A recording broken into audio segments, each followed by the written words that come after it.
Buena mi gente, ¿cómo está? ¿Cómo está todo? ¿Cómo está todo?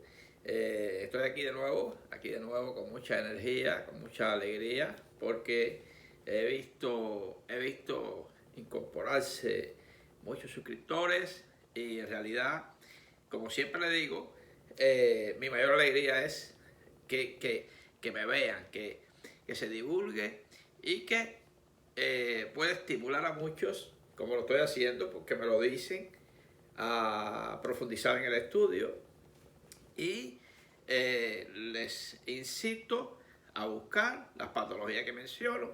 Recuerden que no lo doy todo. No, en realidad soy profesor de neurociencia, pero no soy neurólogo y siempre me ubico en el lugar adecuado que yo estoy. Con mucho respeto hablo de estos temas y sí siempre pido que busquen la patología más profundamente, etc. Rápido, entre paréntesis, seguirse cuidando, seguir manteniendo la distancia adecuada, hay que aprender a cuidarse. Teníamos que haber aprendido a cuidarnos hace mucho tiempo, no solo con esta pandemia, ha habido que el distanciamiento, la asepsia, el cuidado, la limpieza, la higiene, siempre ha sido necesaria desde por los siglos de los siglos. Ahora, bueno, lo hemos aprendido un poco más y llevémoslo a cabo, por favor. Ok, en el día de hoy continuamos con con la patología ya, porque hemos dado todas las vías prácticamente. Hay más vías, no quiere decir que todas las vías prácticamente. Hay más vías, pequeñas vías que yo no he mencionado, que pueden profundizarse en lo particular cada cual. En el día de hoy he hecho unos esquemas y vamos a ver cómo vamos a ir viendo poco a poco los síndromes por niveles, los más frecuentes, porque son miles de patologías asociadas en neurología. Síndromes, por ejemplo, de la corteza, cómo se manifiesta en forma general de la corteza. Empezaremos de arriba hacia abajo, de la sustancia blanca, como por ejemplo la esclerosis múltiple, que hoy no la vamos a hablar, seguimos dejándola un poquito. Las lesiones prácticamente de la cápsula interna, del tronco encefálico, o sea, lo que es la corteza, lesiones de la corteza, de la sustancia blanca, por donde transitan todas esas axones de regreso o eferencialmente, a nivel de la cápsula interna, nivel mesencefálico, nivel pontino, nivel vulvar y nivel medular a nivel un poco cervical, alto y torácico. Todo eso viene poco a poco, lo vamos a ir viendo, pero en realidad necesito ir por partes y los videos no salgan, porque yo podía hacer un video de 2 horas y prácticamente avanzaba mucho, pero es muy largo.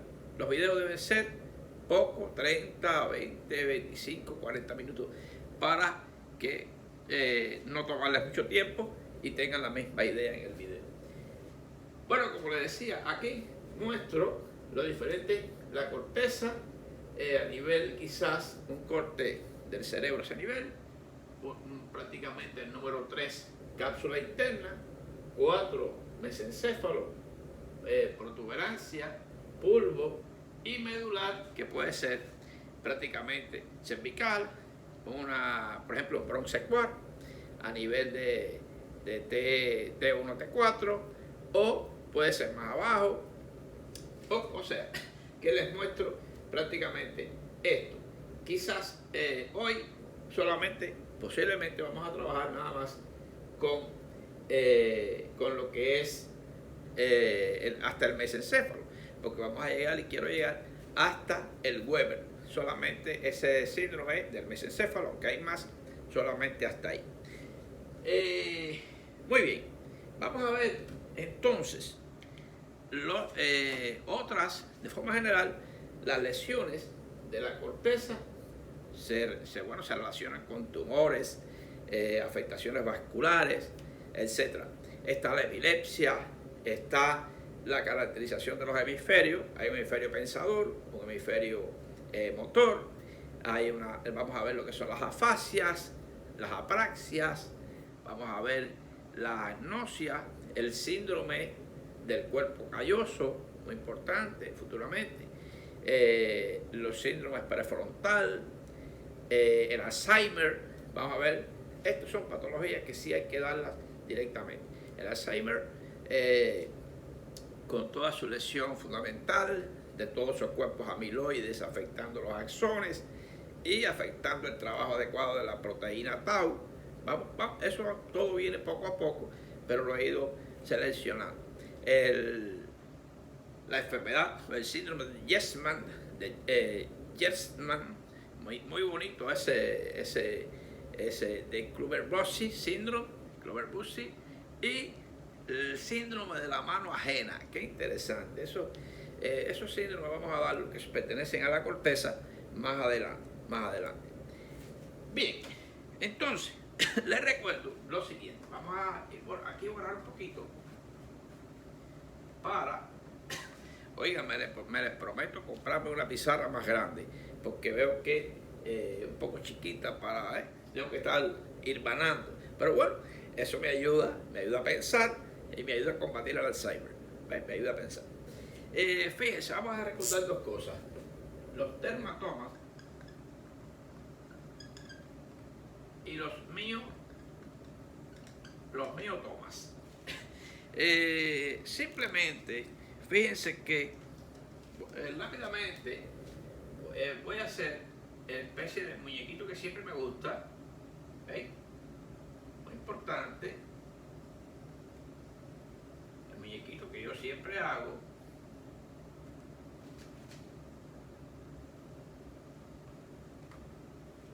Rápidamente.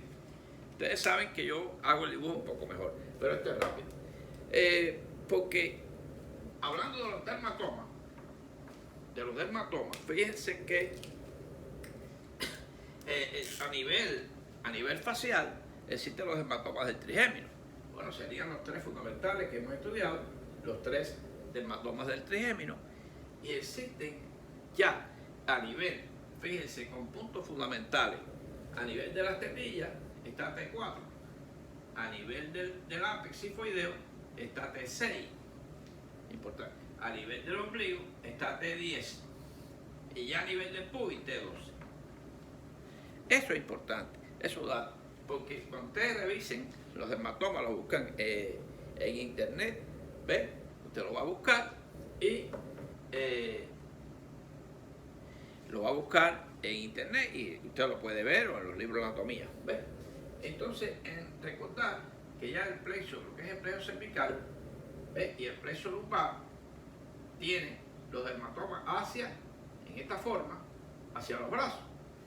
Bueno, eso específicamente el dermatoma del nervio radial, dermatoma del nervio mediano, del nervio cubital y del nervio de lo que es el radial, el área de lo que es dermatoma del mediano y del cubital. Eso es importante, esos dermatomas a la hora de examinar un paciente. Igual los miotomas. Los miotomas que van hacia grupos musculares. Y yo debo saber que el plexo cervical, esos plexos que vienen, toda esa explicación viene más adelante, en videos más adelante, del plexo cervical que tiene que ver con músculos del cuello y posterior de la cabeza, el braquial que tiene que ver con miembro superior y algunos músculos de cuello, el tórax, el torácico que tiene que ver prácticamente con intercostales y músculos abdominales, y lumbar con piernas, etc. Eso es importante porque si yo tengo una lesión en T4, ya yo sé, si tengo una lesión del córtico espinal en T4, no debe haber una afectación de las raíces de nervios espinales del plexo braquial, ni del plexo cervical, y ni de la parte superior de esos T, de T1 a T4, T1 a T3, no debe tener problema. Y así lo debo aprender para saber lo que son los niveles. Bien, los niveles. Esto es muy importante, dermatomas y miotomas, a la hora de analizar una patología. Además tengo, por ejemplo, lo siguiente. Si yo tengo la médula,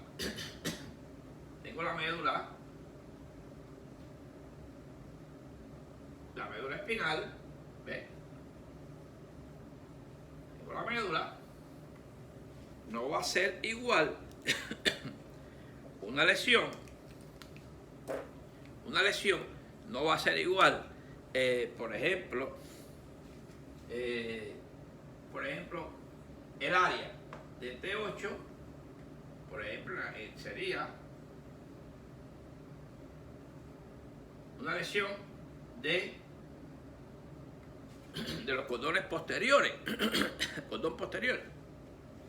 Si es del cordón posterior, el lado del lado derecho, del lado izquierdo, yo voy a tener que, fíjense, miren bien, muy importante. Si yo tengo una lesión del cordón posterior a nivel de T8, del lado derecho, va a ser la pierna, lógicamente, solamente los signos de afectación proprioceptivo, de vibración y propiocepción consciente, va a ser de ese lado solamente, de ese lado. ¿Por qué? Porque ya yo sé que de T8, de una parte hacia arriba, está, esto sería aquí el grácil, que ya lo hemos dado, y de la parte de brazo hacia arriba es el cuneiforme. Por tanto, no va a tener afectación este brazo, solamente se vería en la pierna. Muy bien, ahora fíjense, tenemos una lesión en T8, pero fíjense que es de este fonículo, vamos a ponerlo, fonículo lateral de este lado. Fíjense que, ¿qué tendríamos? Si vamos a analizar la sensibilidad, de dónde sería, basado en las vías que ya estudiamos, de dónde sería la situación, sería de aquí, de esta pierna, porque recordar que se sube, o sea, sube y se cruza y va por ese fonículo lateral. Ahí estaría perdida la fuerza y la sensibilidad. Porque fíjense que, lógicamente, la sensibilidad, estamos hablando de sensibilidad, porque si fuera, recordar, si fuera la fuerza, se pierde la fuerza aquí y la sensibilidad aquí. Porque aquí estaríamos hablando de que está el córtico espinal aquí y córtico espinal aquí, pero el córtico espinal ya a ese nivel es del mismo lado. Pero aquí, síganme para que ustedes vean que esto es interesante. Y aquí sería el espinotalámico lateral, ahí sí se cruza, ¿ves? Entonces al lesionarse es de la parte de la pierna del otro lado. Tenemos también otra explicación importante que ya la habíamos dado. Recordar que si tiene una lesión de raíz posterior, vamos a hacer en colores para mantenernos siempre, si tenemos una lesión de la raíz posterior, es prácticamente a ese nivel solamente que se pierde la sensibilidad, y si es de raíz anterior, la motilidad, pero solamente si es de la raíz es solamente a ese nivel, al nivel de el T adecuado, T8, T10, sería ahí. O si es la raíz posterior en azul y si es raíz anterior en rojo. Y ahí puede haber una lesión segmentaria cuando la lesión se presenta a nivel de sustancia blanca anterior, porque ahí el cruce es bilateral. Y entonces debemos representarlo de esta manera. Bilateral, pero en ese solo dermatoma.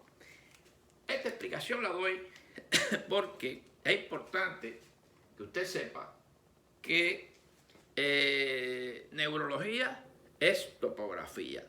tiene que saber los dermatomas, los miotomas, la inervación, la anatomía, los nervios, para poder entender bien todo ese cuadro general.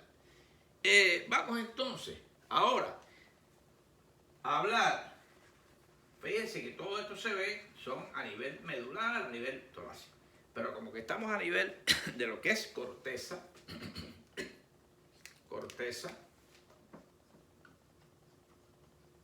vamos a ver cómo se manifiesta. Fíjense, las lesiones, sobre todo de la corteza, pueden ser tumorales por metástasis. Puede ser tumores primarios, pero puede ser por metástasis a nivel de la corteza. Son lesiones más lentas, más crónicas, que se van desarrollando poco a poco. Las lesiones importantes y más frecuentes son las lesiones parenquimatosas cerebrales de tipo vascular.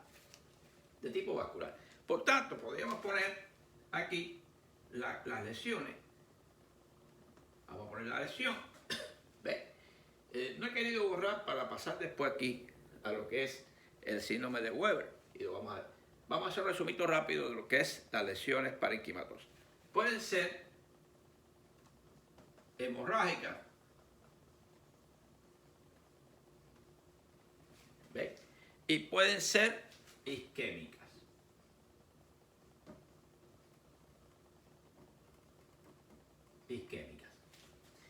Las hemorrágicas pueden ser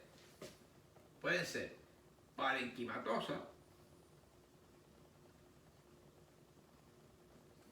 ¿ve? Pueden ser hemorragias parenquimatosas o intracerebrales, ¿ve? Importante. Y las isquémicas pueden ser embolias y pueden ser trombosis. Fíjense, parenquimatosa, esta puede ser embolia o trombosis.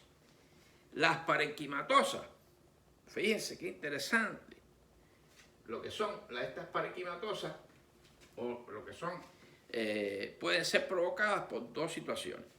Por una hemorragia cerebral o subaracnoidea. ¿Veis? Prácticamente. Vamos a irnos por este lado del poético. La hemorragia cerebral puede ser por aneurismas, hemangiomas, puede ser hipertensión arterial. Interesante. O trastorno de la coagulación. Un caso frecuente de trastorno de la coagulación y que es la ingestión de anticonceptivos. Muy importante, la ingestión de anticonceptivos puede llevar a lo que son hemorragias cerebrales.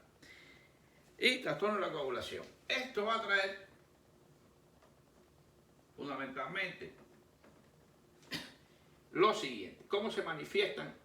Esta parte se manifiesta fundamentalmente. Depende del área, si es el área motora, si es el área prefrontal, tiene alguna sintomatología diferente. Si es el área frontal, sobre todo cerca de las áreas motoras, va a tener un síndrome de neurona motora superior. Fundamentalmente, va a tener asociado pérdida de la conciencia. Va a tener, dependiendo también de las áreas de Brockman afectadas, por ejemplo, si tiene relación con hemorragia versus isquemia de la cerebral media, en las ramas que están en el área de Broca y o Wernicke, van a tener las afasias, que puede ser sensitiva o motora.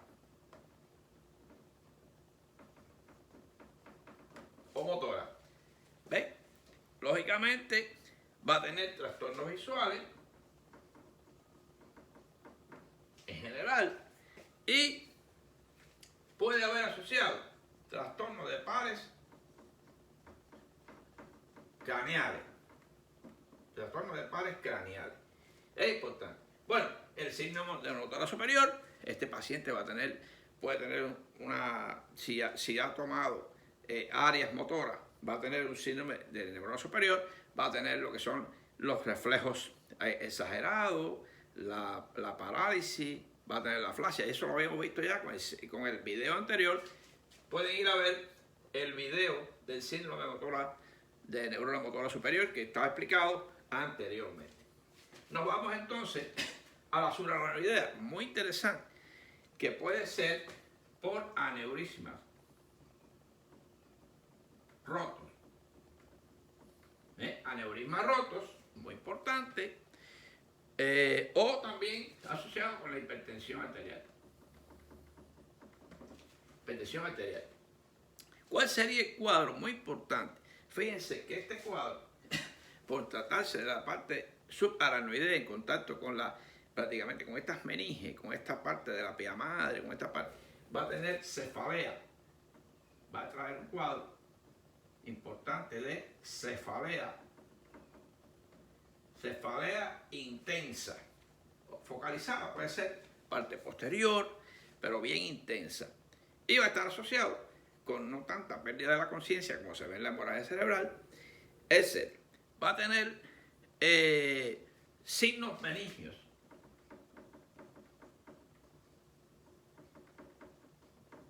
Signos meningios muy importante, con todo aquel signo de Kernig, Brusinski, todo eso en el examen físico se puede detectar. Y asociado a fiebre. Muy importante, la fiebre. Fíjate que esta parte de la corteza versus espacio subaracnoideo es un poco más abstracto. Depende del área afectada, depende de la calidad, si fue de forma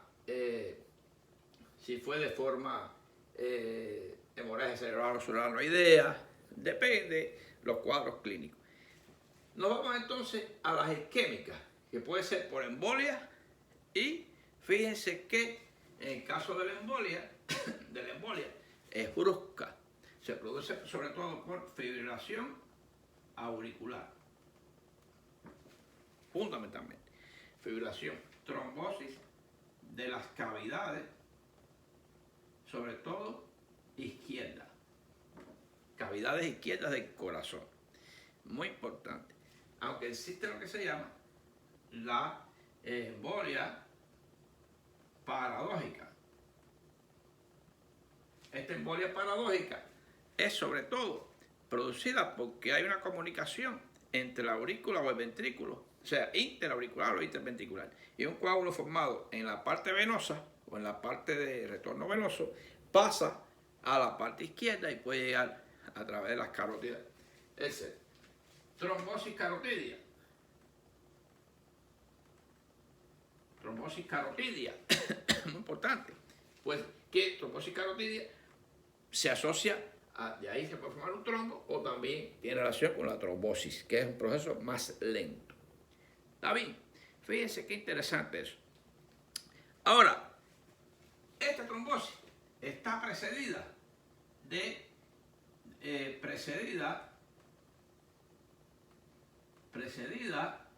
de isquemia cerebral transitoria.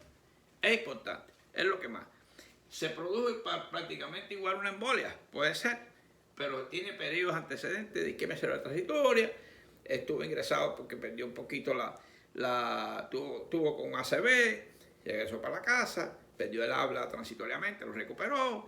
Pero bueno, hay episodios que me está hablando de que hay un proceso de trombosis que se está generando que me va a dar al traste finalmente una trombosis cerebral, así se llama. Y fíjate que el cuadro es más lento, todo, fíjense que el cuadro es más lento, más insidioso, con todos estos signos que se van presentando. Sobre todo de ataques isquémicos. Ataques isquémicos. Esa es la historia del paciente, se va formando los ataques isquémicos y al final hace un cuadro de trombosis un poco más grave. ¿Qué es la trombosis? Mientras tanto, se puede estudiar al paciente con arteriografía carotidia, resonancia, el MRI, el MRI, la TAC, la PET, Positron Emission Tomography, todo eso se le va haciendo a un paciente y se va estudiando hasta llegar a... Puede hacerse en el periodo como diagnóstico previo o se pueden hacer cuando se ha instalado el proceso de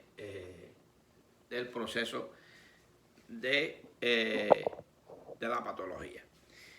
Muy bien, viendo todo esto poquito a poco, fíjense que casi cada lesión de esa llevaría, es un caso clínico, es un caso a explicar, pero le hago todo este cuadro para que ustedes vean de dónde viene, cómo se clasifica la patología de lo que es corteza. Corteza tiene todas las áreas de Brodmann y cada área de Brodmann afectada, bueno, si se afectó la cerebral posterior, se relaciona sobre todo con trastornos de equilibrio y trastornos visuales, si es el área de motora o el área sensitiva primaria, etc., se va a relacionar con, depende del área de Brodmann afectada. Muy importante. Bueno, vamos a pasar a ver entonces, ahora, vamos a pasar a ver lo siguiente. Bien, nos vamos aquí. Mencionaríamos lo siguiente. Bueno, ya le había explicado que si se afecta el área de la sustancia blanca, también pueden haber hemorragia, es un poquito menos vascularizado, tiene sus arterias, pero puede haber otros trastornos, como son trastornos desmielinizantes, la esclerosis múltiple, no vamos a verla todavía hoy. Recuerden, la esclerosis múltiple, ¿ve? Con toda aquella, lo que es el Alzheimer, ¿ve? Con todos esos axones afectados por las acumulaciones de la proteína beta-amiloide, eso vamos a entrar en las patologías específicas esas que habíamos mencionado. Solamente hoy, antes de pasar lo que al Weber, que es el que vamos a ver hoy, vamos a volver a recapitular un poquito lo que es, ¿ve? La cápsula interna. Simplemente brazo posterior, brazo anterior, rodilla. Fíjense que cuando se afecta a nivel de la cápsula interna, hay una pérdida total. Se le llama entonces la hemiplegia clásica. ¿Por qué? Porque da una pérdida total de M0 a M5, casi un M5. Pérdida total de la... O sea, sí, pérdida total de la fuerza. Total de la fuerza, nada, no responde a nada. Pues ahora vamos a ver cómo habíamos hablado de que, basado en la anatomía de la cápsula interna, este es el tercio posterior, o sea, tercio anterior del brazo posterior, y esta es la rodilla. Los fascículos que pasan por ahí formarían el córtico espinal, y los que pasan por aquí, el córtico bulbar. Lógicamente, por eso es que lesiones de la cápsula interna pueden estar asociadas. Recordar, vamos aquí, vamos a pintar, ve que viene aquí, a esta área, aquí, y así sucesivamente, como habíamos visto, y aquí se cruza acá, y ahí se cruza allá, el 90%. Entonces, a este nivel pueden haber afectación de pares craneales o no, o puede haber afectación total del córtico espinal.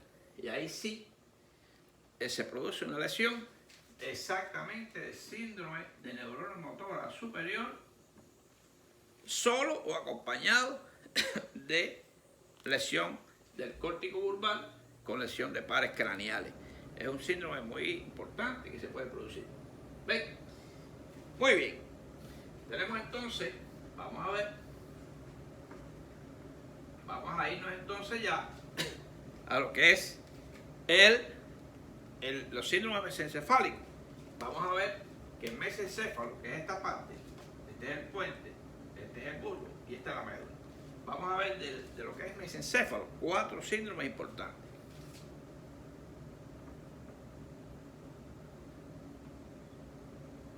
El síndrome de Weber, ese es el que vamos a ver hoy. Pero además, vamos a ver el síndrome de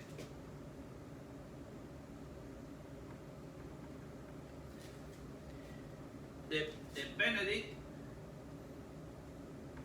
el síndrome de Benedict, importante. Vamos a ver el síndrome de Claude. Y vamos a ver el síndrome Parinau.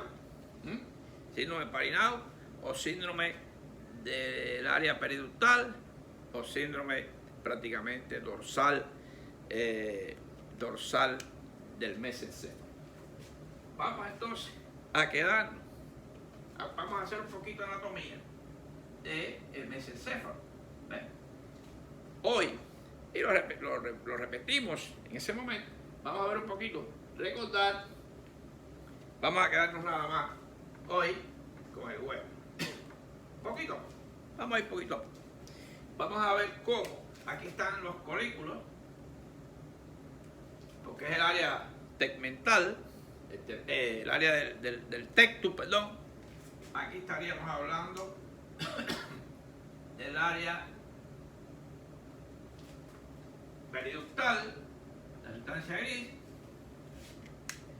Aquí estaríamos hablando del núcleo rojo, importante. Aquí estamos hablando de la sustancia negra.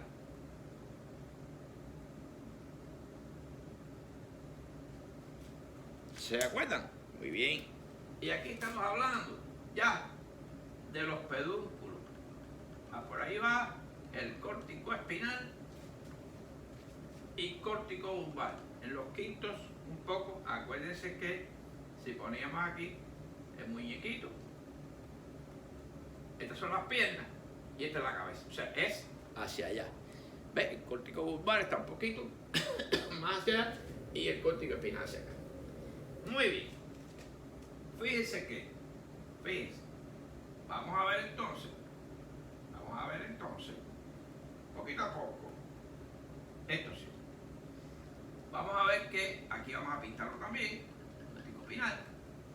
Bien, hay una arteria, cuando hablábamos también de irrigación, tienen que ir al video donde di el polígono de Willis, para que vean qué arterias fundamentales. Hay una arteria que sería la cerebelosa superior, que viene así a esta zona. Está cerebelosa superior, cerebelosa anterior inferior, está la arteria pica, la cerebelosa posterior inferior, que nace inclusive de las vertebrales. Ok, cuando hay un fallo y produce una isquemia de esta área, fundamentalmente aquí, ahí, fíjense que por ahí van dos importantes elementos. Estaríamos hablando del córtico espinal. Estamos hablando, fíjense, que ahí va el nervio oculomotor. Oculomotor, importante. ¿Ves? Y prácticamente se podía poner también lo que sería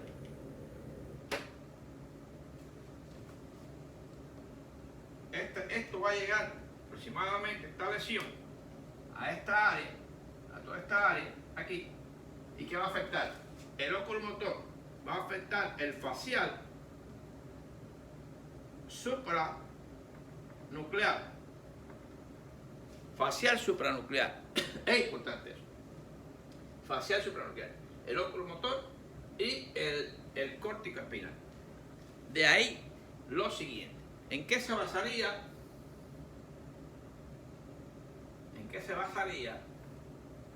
El síndrome de Weber? Vamos a ver poco a poco.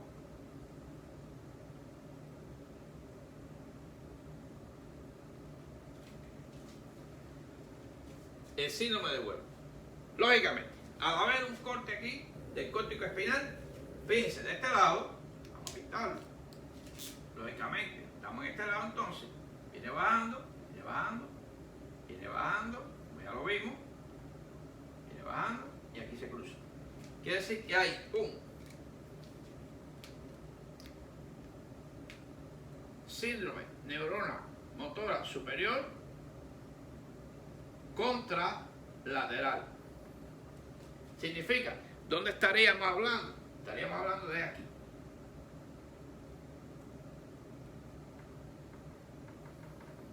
El paciente tiene paresia, tiene un síndrome parésico o una paresia contralateral. Contralateral. Ahora bien, como que está afectado el córtico, el supranuclear de este lado, va a tener una parálisis facial central de este lado. ¿Qué le recuerda esto? Si tiene una síndrome neuronal superior de este lado, tiene entonces una hemiplegia directa. ¿Ves? ¿Por qué? Porque es directa. Directa. Proporcional.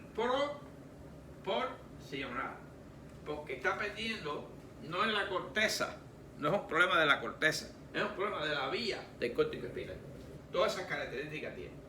Y entonces fíjense que vamos a tener aquí, vamos a pintar los ojos de este paciente.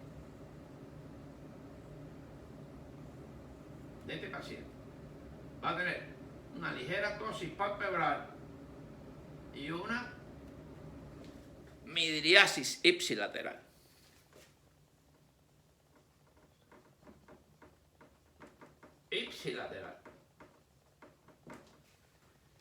Midriasis ipsilateral.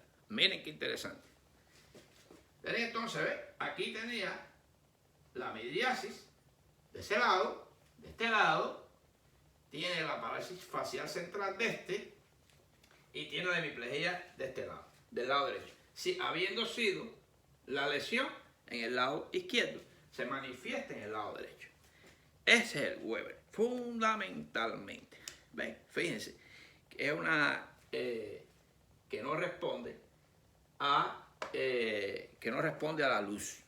Usted le hace la luz, no hay miosis, no responde. Está totalmente espástica, esa midriasis es fija y no varía. Es importante. Yo le voy a explicar un momentito cómo ocurre esa parálisis facial central, ya que estamos hablando de una lesión supranuclear del facial. Bueno, esto ustedes le dan para atrás y lo pueden ver otra vez. Fíjense qué interesante. Cómo se manifiesta en el síndrome de Weber la parálisis. Tenemos aquí la corteza. Tenemos aquí el núcleo del facial, que está, lógicamente, aquí ubicado. El núcleo del facial, que está ubicado aquí, que le da la vuelta por detrás a lo que es el abducen, y sale, ¿ves? Para acá. O sea, este es el facial.